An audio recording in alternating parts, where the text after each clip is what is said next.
with Mr. Ricardo Cepeda. Sir, naku, thank you po for coming today. Ano po masasabi niyo po sa event natin ngayon?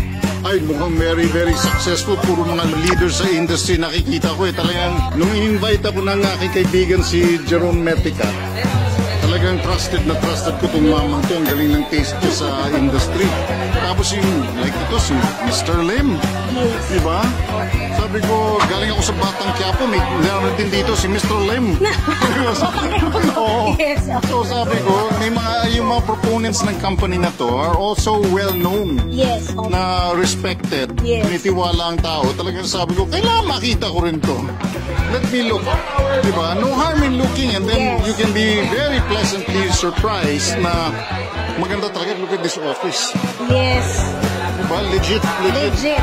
Let's go, Ascenders!